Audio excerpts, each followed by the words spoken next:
बिस्मिल्लाहिर्रहमानिर्रहीम। अस्सलामुअलैकुम। मैं हूं आपका होस्ट अरमगान और आज के इस वीडियो लेक्चर में हम बात करेंगे मैट्रिक क्लास के पहले चैप्टर जिसका टाइटल है क्वाड्रेटिक इक्वेशन। अब क्वाड्रेटिक इक्वेशन क्या होती है, इसको सीखने से पहले हमें इक्वेशन का पता होना ज़रूरी है और फर्दर कुछ ऐसी टर्म हैं जिनके बारे में हमें पता हो तो हम क्वाड्रेटिक इक्वेशन को समझ सकते हैं। उसको जानने के लिए हम देखते हैं कि पहली टर्म जो कि हमारे पास होगी वो इक्वेशन होगी। तो इक्वेशन सीखने के लिए हमें जो टर्म यूज़ होंगी, तीन टर्म हमें पता होनी चाहिए। तो पहली टर्म आपके पास होगी कोफिशिएंट, दूसरी टर्म आपके पास होगी वेरिएबल और तीसरी टर्म यहाँ पर आपके पास आ जाएगी एक्सपोनेंट। ये तीन टर्म ऐसी हैं जो कि अलजेब्रिक टर्म को जनरेट करती हैं, उसको सीखने के लिए ज़रूरी हैं। तो अलजेब्रिक टर्म जब हमारे पास जनरेट हो जाएगी उसके बाद नेक्स्ट टर्म होगी अलजेब्रिक साइन। तो अलजेब्रिक साइन क्या होते हैं नेक्स्ट हम ये देखेंगे। अलजेब्रिक साइन को देखने के बाद अलजेब्रिक साइन और अलजेब्रिक टर्म को जब मिलाया जाए, अलजेब्रिक साइन अलजेब्रिक टर्म को आपस में मिलाया जाए तो नेक्स्ट जो टर्म हमारे पास बनती है वो अलजेब्रिक एक्सप्रेशन होगा। उसके बारे में भी हम डिटेल से देखेंगे। अब अलजेब्रिक एक्सप्रेशन, दो अलजेब्रिक एक्सप्रेशन या दो अलजेब्रिक टर्म के दरमियान जब इक्वालिटी का साइन आ जाएगा तब हमारा जो मेन टॉपिक इक्वेशन का होगा उसकी तरफ हम जाएंगे। फिर हम नेक्स्ट इसकी इक्वेशन की टाइप्स पढ़ेंगे। इक्वेशन की टाइप्स क्या होंगी, दो मेन टर्म के रिस्पेक्ट से हम उसकी टाइप्स वगैरह पढ़ेंगे, वेरिएबल के रिस्पेक्ट से और कोफिशिएंट के रिस्पेक्ट से हम उसकी टाइप्स वगैरह पढ़ेंगे। और फिर हम देखेंगे कि हमारी जो टाइटल है क्वाड्रेटिक इक्वेशन का वो किस टाइप में, किस कैटेगरी में वो आती है। तो शुरू करते हैं हम अपना टॉपिक।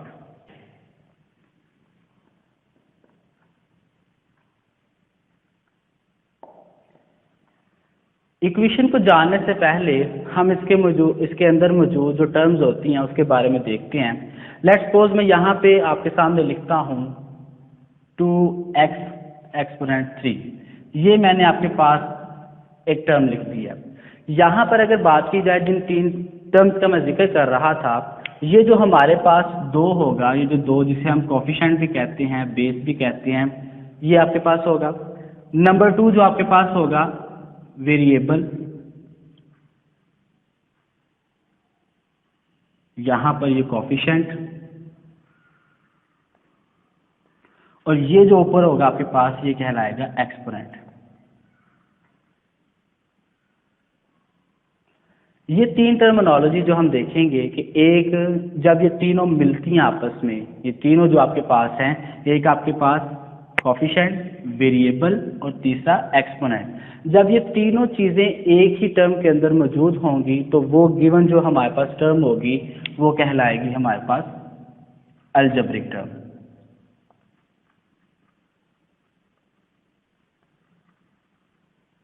क्या कहलाएगी जी? अलजेब्रिक टर्म कहलाएगी हमारे पास।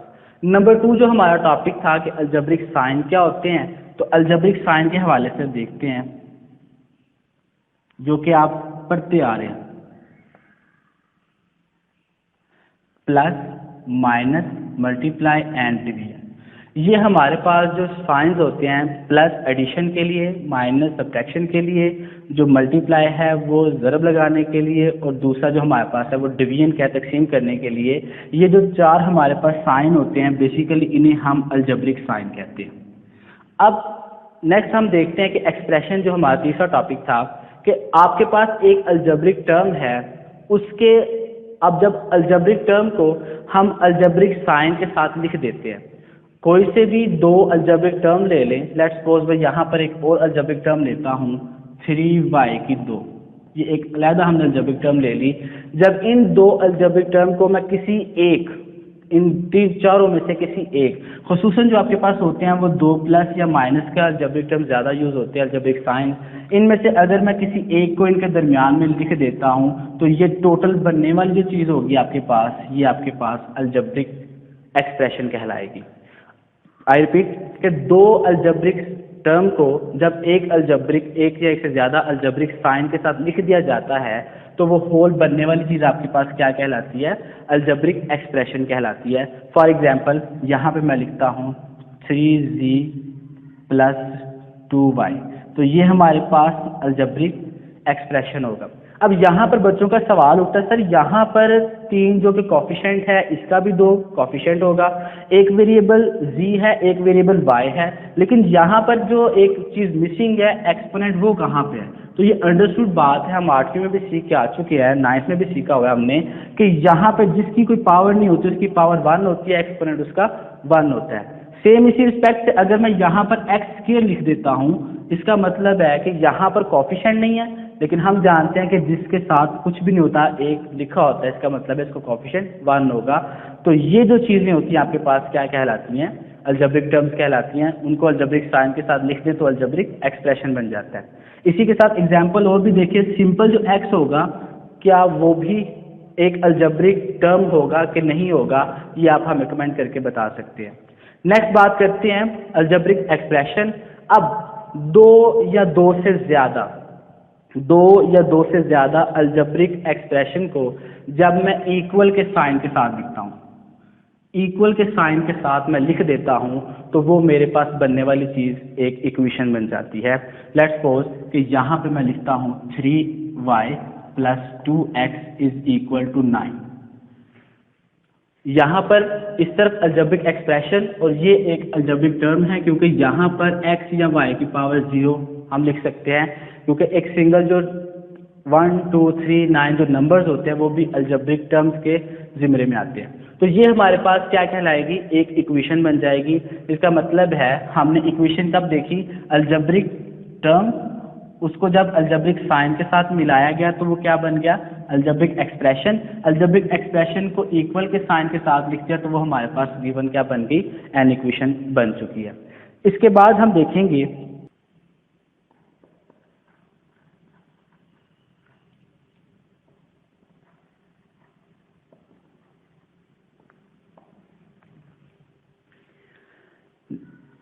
जी, तो नेक्स्ट देखते हैं हम कि हमारे पास जो इक्वेशन अभी हमने सीखी उसकी टाइप्स क्या होंगी। तो इक्वेशन को सीखने के लिए जो मेन हमने 3 टर्म्स का जिक्र किया, एक हमने कोफिशिएंट का जिक्र किया, दूसरा हमने वेरिएबल का जिक्र किया और तीसरा हमारे पास एक्सपोनेंशियल था जो कि पावर कहलाती है। तो इन 3 टर्म्स को मिलाकर हमारे पास एक अलजेब्रिक टर्म बन जाती है। उन 3 जो हमारे पास अलजेब्रिक टर्म को बनाने के लिए जो टर्म्स थी, उनमें से 2 को करेक्टराइज करके हम यहाँ पर 2 टाइप्स ड्राइव करेंगे कि इक्वेशन की 2 टाइप्स हम यहाँ पे देखेंगे उन 2 टर्म्स के हवाले से। तो पहली टर्म यहाँ पे होगी हमारे पास variable with respect to variable,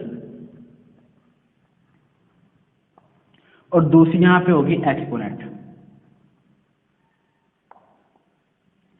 इसका मतलब है कि हमारे पास वेरिएबल के रिस्पेक्ट से भी इक्वेशन की टाइप्स होंगी और एक्सपोनेंट के रिस्पेक्ट से भी हमारे पास इक्वेशन की टाइप होंगी। अब वेरिएबल को देखा जाए तो यहाँ पे मैं लिखता हूँ x + 1 = 0। फर्स्ट यहाँ पे मैंने लिखा x + 1 = 0। इसका मतलब है कि यहाँ पर सिर्फ और सिर्फ पूरी इक्वेशन के अंदर पहले हम ये देखते हैं क्या ये इक्वेशन है भी कि नहीं। तो यहाँ पर एक वेरिएबल मौजूद है, अलजेब्रिक साइन मौजूद है, ये अलजेब्रिक एक्सप्रेशन और ये अलजेब्रिक टर्म, दरमियान में इक्वल का साइन भी है, इसका मतलब ये एक इक्वेशन है। दूसरे नंबर पर हम देखेंगे कि यहाँ पर सिर्फ और सिर्फ एक हमारे पास वेरिएबल यूज हुआ है। इसका मतलब है जब एक वेरिएबल होगी तो हम इसे यूनी या एक वेरिएबल, 1 वेरिएबल इक्वेशन कह देते हैं। वेरिएबल के रिस्पेक्ट से कर रहे हैं तो इसे 1 वेरिएबल कह देंगे। इसी तरह आपके जहन में भी आ गया होगा नेक्स्ट कि अगर 2 वेरिएबल इस्तेमाल हो जाए, मैं यहाँ पे क्या करता हूँ 2x + 3y = 5। यहाँ पे देखा जाए क्योंकि हम सिर्फ और सिर्फ वेरिएबल की बात कर रहे हैं तो हमने वेरिएबल को देखना है यहाँ पे। तो यहाँ पे कितने वेरिएबल इस्तेमाल हो रहे हैं? 2 वेरिएबल, तो हम इसे कह देंगे 2 वेरिएबल इक्वेशन। क्योंकि ये टाइप ऑफ इक्वेशन है किसके रिस्पेक्ट से? वेरिएबल के रिस्पेक्ट से, तो हम वेरिएबल को डील करेंगे। नेक्स्ट आप देखें 3x + 4y - 9z = 1। तो ये हमारे पास यहाँ पर 1 2 3 वेरिएबल आ जाएंगे, तो ये इक्वेशन बनने वाली कहलाएगी 3 वेरिएबल इक्वेशन। इस तरह सो ऑन, आप जितने वेरिएबल्स इसमें इंक्लूड करते चले जाएंगे उस रिस्पेक्ट से उसकी इक्वेशन की टाइप बनती चली जाएंगी। दूसरी तरफ देखा जाए हमारे पास एक्सपोनेंट के लिहाज से, पावर के लिहाज से, तो सबसे पहली जो टाइप होगी हमारे पास x + 1 = 0। यहाँ पर देखा जाए वेरिएबल तो 1 है, लेकिन हमने चूंकि किसके रिस्पेक्ट से पढ़ रहे हैं, हम पढ़ रहे हैं एक्सपोनेंट के रिस्पेक्ट से पढ़ रहे हैं, तो यहाँ पे पावर को हम देखेंगे। जब ऐसी इक्वेशन जिसमें वेरिएबल्स की ज़्यादा से ज़्यादा मैक्सिमम जो पावर है वो 1 हो, तो ये हमारे पास एक्सपोनेंट की पहली टाइप कहलाती है, जिसे हम लीनियर इक्वेशन कहते हैं। क्या कहते हैं जी? लीनियर इक्वेशन यहाँ पे हम पढ़ते हैं। नेक्स्ट जो टाइप होगी, क्योंकि वेरिएबल की पावर को अब इनहेंस करना है हमने, तो यहाँ पर हमारे पास ax² plus bx plus c is equal to 0। तो यहाँ पर वेरिएबल तो हमारे पास 1 है, और दूसरे नंबर पर इसकी जो हाईएस्ट पावर होगी वो कितनी है? 2। हाईएस्ट पावर इसकी मैं यहाँ पर बताता चलूँ कि ये आपके पास क्या है? 2 है। इसका मतलब है ये कौन सी इक्वेशन होगी? क्वाड्रेटिक। ये आपके पास बन जाएगी क्वाड्रेटिक इक्वेशन। नेक्स्ट आप देखेंगे, अगर उसकी पावर को इनहेंस कर देंगे तो आपके पास क्या बन जाएगा? Power 3 ax³ plus bx² plus cx plus d is equal to 0। तो ये आपके पास बन जाएगी क्यूबिक। इसी तरह बाइक्वाड्रेटिक, आगे पेंटा वगैरह, हेक्सा, हेप्टा, वो चलती जाएंगी। तो ये हमारा जो मेन टॉपिक था कि हम टाइप ऑफ इक्वेशन इसलिए पढ़ रहे थे क्योंकि जो हमारा टाइटल है क्वाड्रेटिक इक्वेशन का, हमने उसके बारे में जानना था। तो यहाँ पर आपके पास जो क्वाड्रेटिक इक्वेशन होती है, जो कि हमारा टाइटल है, हमारा जो चैप्टर 1 मैट्रिक की क्लास का पहला चैप्टर है, उसका जो नाम है वो बेसिकली इक्वेशन की टाइप किसके रिस्पेक्ट से? एक्सपोनेंट के रिस्पेक्ट से सेकंड टाइप जो है उसके बारे में हम पढ़ेंगे डिटेल से।